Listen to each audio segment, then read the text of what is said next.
Okay, I'm gonna make a video, and you're gonna think it's controversial, but hey, I don't shy away from controversy. Now, I'm gonna say that gun control advocates disgust me more than Muslim terrorists. Now, I'm gonna admit something, and I'm gonna sound like the Muslim that lives in Washington, D.C. right now, but I'm gonna say it. There was a point in time 1,000 years ago where Christians were just as fanatical as Muslims. Example, during the Black Plague, some religious Christian fanatics captured a Jew and tortured him into confessing that a rabbi gave him venom, and they put the venom in the lake, and the lake caused the Black Death, and all Jews are responsible for the Black Plague. Yeah. That goes to show what you'll do, what you'll say when you're being tortured enough. And there was a point in European history where it was a sin against God to tolerate the Jews. The Jews were God's enemy, and it was our Christian duty to kill them. Yeah, that was a long time ago, and it's true. Now, today, most modern Christians read the New Testament where Christ said, okay, we have to forgive, we have to forget, we have to love one another. So Christians today are a lot calmer than they were 1,000 years ago. This brings us to the Muslims. Now, they estimate that 1% of Muslims are terrorists. Okay? 100 million Muslims minus 1% equals 1 million people that want you dead. Now, there was a Muslim who was an FBI agent. I don't know his last name. His first name was George. And he was assigned, that's only 20 years ago, he was assigned to go to Iraq to interrogate Saddam Hussein. And he actually built up a rapport with Saddam Hussein to sort of finagle information out of him. There was another Muslim, I forget his name, they only released his first name, not his last name.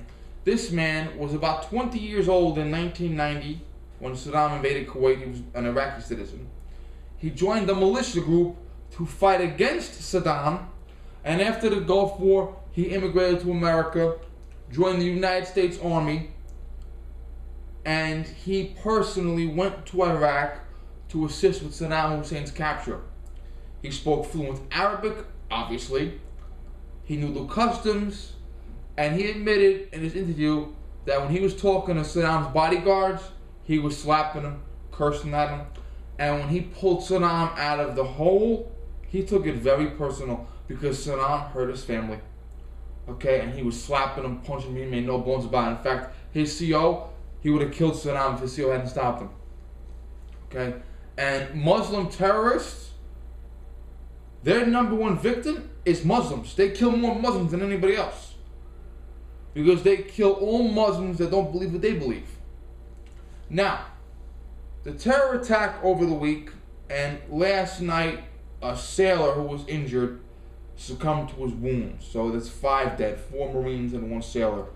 In case you're not updated with that information, now you are. Now you have a Muslim who comes to the United States. He's born in Kuwait the same year Saddam invades Kuwait. He comes to the United States, becomes an American citizen, and incorporates himself into our culture. And the next thing you know, he is going overseas. And then he comes back. Now that's a red flag because some Muslims do go overseas and come back and they're not very friendly. I also forgot to mention Dakota Meyer credits a Muslim with saving his life during his battle, and he helped get that Muslim asylum in the United States. Marcus Luttrell, the Muslim villagers saved his life, and if it wasn't for that, we would have very little information on Marcus's heroism, Mike Murphy's heroism, Danny Dietz's heroism, Matthew Axton's heroism, and Marcus Luttrell fought tooth and nail to get that Muslim chieftain in this country. And I've seen video footage of Marcus Luttrell walk up to that Muslim chieftain and hugs him and says out loud, "Brother." Yes, Marcus Luttrell hugs a Muslim chieftain and calls him brother. I swear to God it's true. Okay? So, but this guy went overseas, came back, and next thing you know, he's shooting up a Marine Corps recruiting office, a Marine Corps base, gun-free zones. Anyone? Okay? Now, the gun control advocates say, well, we need more gun control. Okay, let's start that conversation. Who wants more gun-free zones? Who says gun-free zones are totally safe? Who makes these signs, gun-free zone restaurant, eat in peace? This is a gun-free zone, everyone be peaceful. Gun control advocates. So, the gun control advocates got what they wanted. There was a gun-free zone here and a gun-free zone there, and it was shot up. Like a lot of other gun-free zones.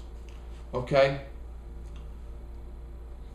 And that you gotta look. I can't look on Twitter because every gun control advocate blocked me on Twitter.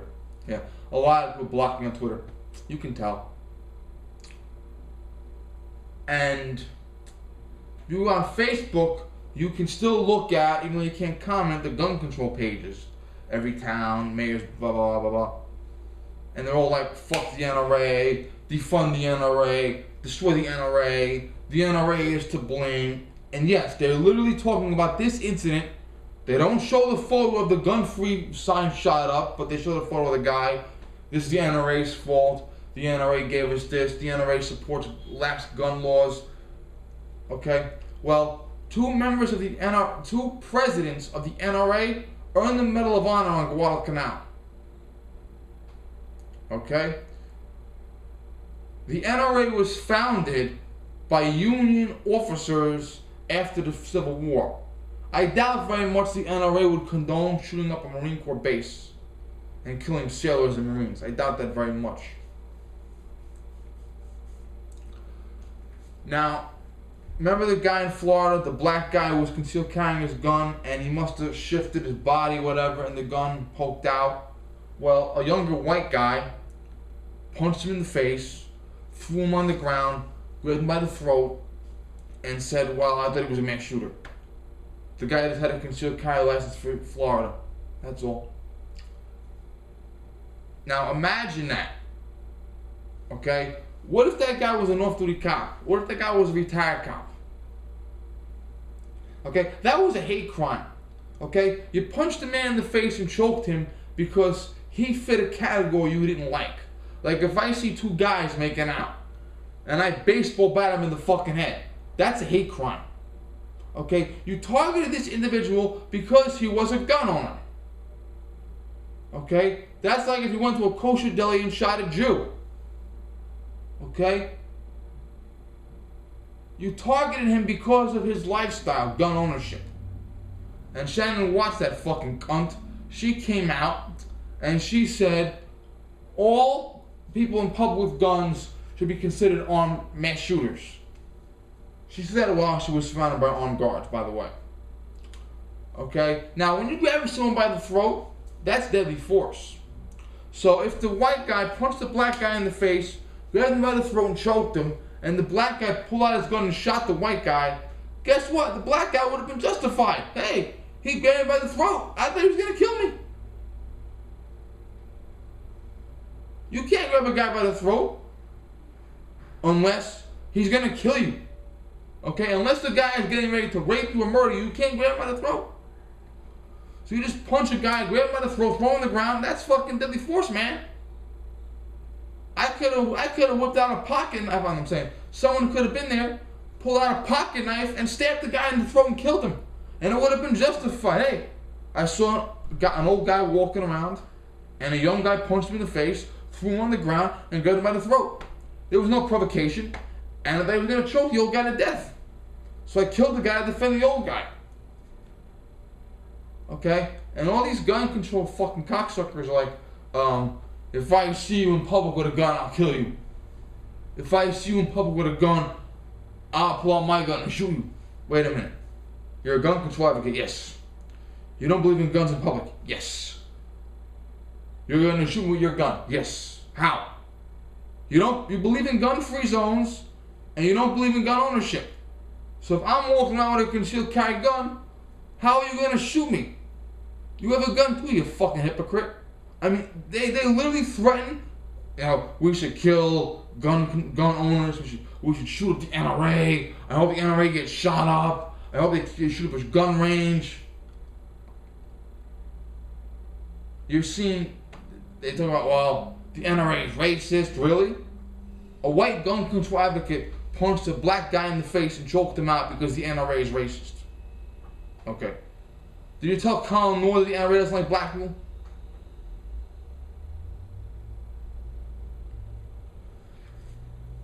And they're like, well, the NRA this, and the NRA wants white supremacy, blah, blah, blah, blah. Okay. The Democratic Party founded the Klan to kill blacks. The NRA gave the blacks guns to defend themselves from the Klan. Here's another one. In Washington, D.C., you couldn't own a handgun. The Second Amendment Foundation sued to have the handgun ban overturned.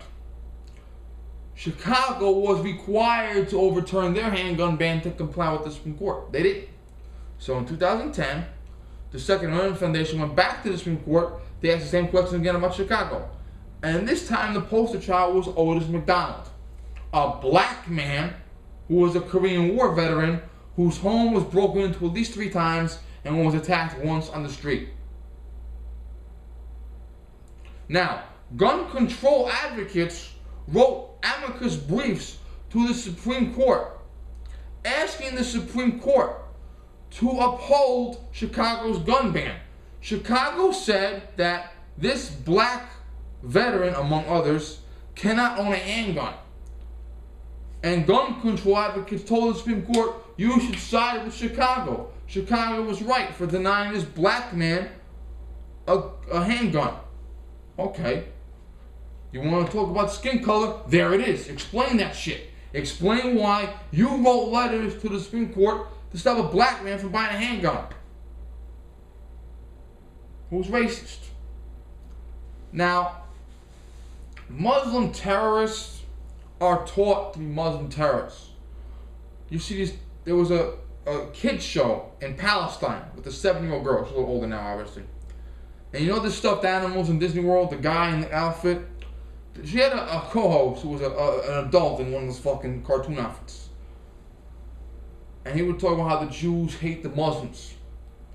And on the show, he was killed by the Jews. Then another cartoon character who was related to him was also killed by the Jews. Then another cartoon character who's related to him was also killed by the Jews. So Palestinians put their fucking kids in front of a TV show that shows Jews killing cartoon characters. And the Palestinians, Hamas, Hezbollah, Al-Qaeda, ISIS, Boko Haram, all these fucking organizations, they teach their kids to hate Jews, Christians, and other Muslims. They raise them from birth. Okay, you are raised by your parents, and you copy what your parents do. Okay, you talk because you repeat the words your parents say. My father said fuck a lot. You can tell. Okay, you tie your shoes because your parents taught you, maybe older siblings or some shit.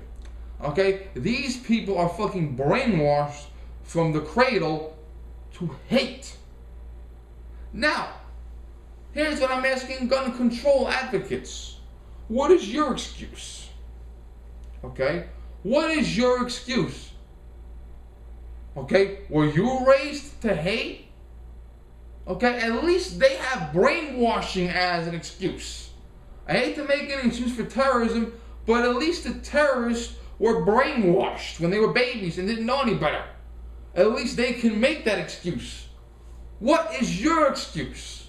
What is your excuse for punching a black man in the face, choking him and throwing him on the ground? Okay? What is your excuse for coming on the internet and saying the NRA should be shot up? Or you're going to kill a gun owner? Okay? When a terrorist kills U.S. Marines on American soil in a gun-free zone that you supported, what is your excuse? Okay? When you blame the NRA for fucking terrorism, when you blame me and you say the NRA made it easy for this guy to get a gun, background checks check your background. They don't check your foreground. It's impossible to tell who's gonna commit a felony. So odds are some guy might get a gun illegally and then commit a felony later. That might happen. But you're gonna say the NRA is against background checks? The NRA is preventing? That's not what they say. They say the NRA prevents background checks. They're walking around thinking I can just buy a fucking gun and have it mailed to my house. What is your excuse, okay? What is your excuse when you send out commercials saying that the Muslim terrorists talking to each other? You can go to a gun show in America and buy a machine gun for $200 cash without a background check. What's your excuse? Telling people that it's legal for me to buy a gun and have it mailed to my house. What's your excuse? Telling people that not every state requires a background check and I can buy a gun without one. What's your excuse? When you tell people that if I put a pistol whip on a rifle, it makes that rifle more dangerous by magic. What's your excuse? Okay? When a woman in New Jersey applies for a gun license, which is only good in her own home, not outside, and her ex-husband stabs her to death in the house, in front of the house, while her application is still pending, and you don't condemn that, what's your excuse? Okay? When an illegal alien who had 7 felonies and was kicked out 5 times and went to San Francisco specifically because it offered him sanctuary, and he grabs a federal agent's gun that he found laying around somewhere and shoots a woman in front of her own father, probably in the back because she just fell down and realized she was shot later, and you don't condemn that, what's your excuse? When you say, well, we got an illegal alien here with a stolen federal agent's gun, we need more gun control, what's your excuse?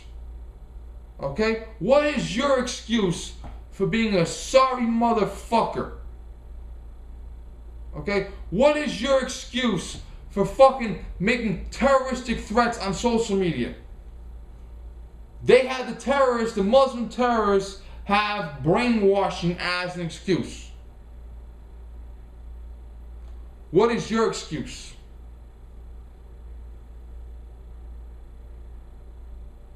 I want to hear what your fucking excuse is, you fucking pathetic piece of shit. It's got my fucking balls thinking about you people.